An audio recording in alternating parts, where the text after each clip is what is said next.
to start with an opening statement from Coach. Yeah, really proud of our guys. Delaware is obviously the defending tournament champs and very well coached, and what I would consider two of the top 10 guys in the league. Our guys are ready. Nick, Cam, Charlie. We had a good week of practice. Cam reminded me, Nick, and Charlie this afternoon that 363 days ago we had a very bad taste in our mouth after a loss. So, like I said, our guys are ready to play tonight, and we defended and rebounded at a high level. First question, Patrick Stevens. Pat, first off, you kind of touched on it a bit, but is this when you get into a tournament situation, is it a situation where your stars kind of have to be stars? And secondly, what do you think kind of keyed that opening stretch as much as anything else? Well, I mean, they're talented guys. We've had a really good year, Pat. Anytime you can win, 20 games and you don't play any non-ones and you don't play many home games, and you fight through injuries, it says a lot about our guys. I love these guys. It's been a real privilege to be around them, and you really want to see them shine to the best of their abilities. I don't believe we're done yet. 100% believe in this group, but they were ready. They set the tone all week, and it's really why they all came back. They all came back for this, and it's good to get the first one. Dave Preston, WTOP Radio. 19 assists and 34 made baskets. If you could address how well you guys are moving the ball this evening. Yeah, we've taken care of the ball pretty well on the season, and we have unselfish guys. I think he really set the tone early, Nick, with some passing plays, and we got to the rim. We were, I think, 15 to 17 at the rim in the first half. So, that was good. Like I said, we've got unselfish guys, and had nothing to do with the coaching. Trust me. Patrick. Nick, to kind of build off a couple things there, what did you feel like in the middle of that start to this game, and also do you kind of feel like this is a matter of unfinished business here this week? Yeah, it definitely is. I mean, having me, Cam, Charles all come back this year, and then getting Nigel and Say, the younger guys getting better. Definitely, job hasn't been finished yet, and just excited to get on to the next one. What do you think kind of went into that opening stretch? Just had that bad taste in our mouth, like he said, from last year. I mean, Towson hates Delaware, so anytime you can beat a rival, especially in the playoffs, makes it even better. In front to Jake. You guys, lost to Charleston, 2 close games this year. What do you got to do to get the team ready for tomorrow? Well, they're a terrific team. I think they're they're an NCAA tournament team. They've got a guy we consider the national coach of the year. They're incredibly deep. We coughed one up at home, and we lost the war there about whatever it was 10, 12 days ago. So we'll have to play at a really high level against Charleston. I expect it's be a physical game. You got to take care of the ball, got to hold our own on the glass, and I don't believe we've played our best game against them yet. I'm looking forward to the opportunity to do that tomorrow night. Going to go to Zoom and Jerry. Hey guys, this is for both of you. I jumped in a minute late, so I apologize if you touched on this to some degree, but playing the 8:30 game can be a little bit challenging, sitting around for a week and change. When did you both know that you guys were pretty locked in and you'd have a pretty good effort tonight? I'd say probably walk through this afternoon. Guys were just amped up to play today. Jerry, I'm not sure as a coach with this group if I ever know they're ready till the ball goes up. Sorry you couldn't make it. You're probably drinking with all the Hofstra people after your big win today, Jerry. I've got a kid, Pat. I can't do any drinking. All right. All right. Questions in the room? Anything else? How do you top that? I guess we're done. Yeah, if this coaching thing doesn't work out, my AD's here. I think he likes me, but I do think I have a shot at stand-up moving forward. All right. Thanks, guys.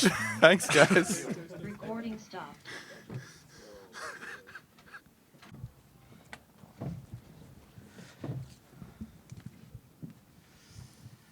Start with an opening statement from Coach.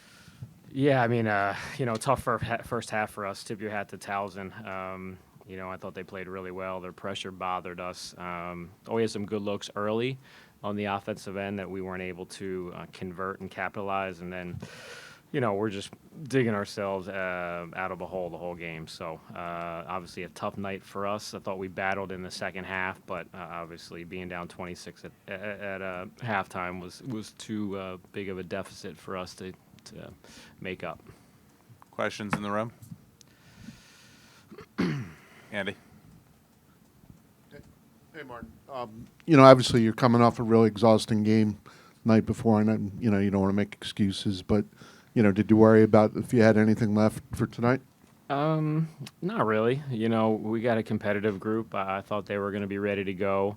Obviously, you played a very physical game last night for 45 minutes against a good basketball team. I just thought we had some, possessions in the first half that we missed shots, and against a team that was scoring the ball, like we needed to weather a little bit of that, and then, wasn't as much our turnovers, but just we needed to score, and we weren't able to do that. And I thought these guys were ready to play. A couple guys maybe fatigued at some points throughout the game, but this guy battled for 37 minutes and he was fearless. But though we did a good job preparing and getting rest and recovering and hydrating, but just kind of a tough first 20 minutes for us, and just could never get our hands around the game. Kevin? Kevin Treslini, DelawareOnline.com. Martin, in the game at Towson a couple weeks ago, it was the 3-pointers that really kind of got you.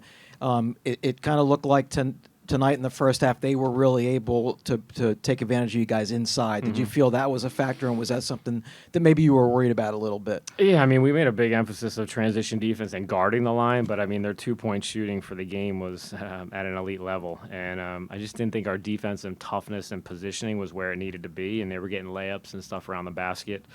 We only gave up 8 offensive rebounds, but I just thought their 2-point shooting was really the separator for them to be able to extend their lead. Questions in the room? Matt, and then Kevin. Yeah, Matt Trucknoy with Herb FM Sports Radio. So what are some positive takeaways you're going to have for the season? Yeah, I told our guys after the game, obviously this will sting and we're disappointed. I think the finality of every season losing always hurts, but we dealt with a lot of adversity this year and some injuries, and I told them I was really proud of how our group came together at the end of the year and how we played really good basketball. Again, we're disappointed with the outcome. We came down here with aspirations to win a championship like we did last year, but I do think all these injuries and getting healthy, we had won 4 out of 5 down the stretch, and we're playing some good basketball. And I thanked our seniors, the guys that exhausted eligibility, and we'll get a chance to get back in the next week or so and talk with guys individually and see where we need to improve and what we need to do to get better. Kevin? Hey, Jameer, what was frustrating for you tonight at the beginning of this game? As you're out there and things are, kind of getting out of hand a little bit, what was the thing that you kind of found the most difficult or the most frustrating for you guys? I think just shots not falling early. I feel like that was just a killer, and sometimes that happens. It is what it is. We got to tip our head to them. They made a lot of shots, a lot of timely shots, and we just couldn't club back. Hey, Jameer, as you look ahead, what do you feel like this team has to do to kind of take the next step, to make next year's tournament more like last year's tournament for you guys? What do you guys got to do to get a little bit better? We just got to stay connected as a group through adversity. We got to make that a must, and just keep being together and keep spending time together, building chemistry. Anything else? Daniel? Dan Steengamer with WVUD in the review. Jameer, I think there was a time this season, Coach may have mentioned it in a radio show, where you kind of took it upon yourself. You may have mentioned just not being happy with how you were running the offense. How would you say from that last postseason to now you're in this postseason, the way you've really grown in your game? You had been playing some of the best of your career lately. As you look back, what went into that evolution for you personally in your game? I felt like throughout the year, it's been, teams have thrown different defenses at me. They've done different things, and I felt like at the start of the year, it was kind of like, whoa, it's me. They're doubling me, they're doing this. But, it's a sign of respect, when they're showing extra bodies, doing other things. So it was just, I had to take it upon myself to, just suck it up and just keep playing. Thanks, guys. Thanks.